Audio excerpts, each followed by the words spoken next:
My name's Para, and this is going to be part one of my video tutorial. I'm basically just going to be making a tune from scratch and show you every process that I go through to get nothing into something.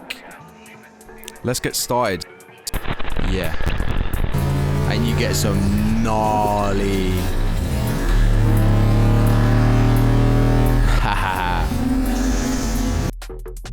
And another kind of wacky thing I like to do with my LFOs is I like to LFO my LFOs. And I like to drag it onto here so you can get some fluctuation into, you know? I don't like making a separate sine wave because it just sounds too clean.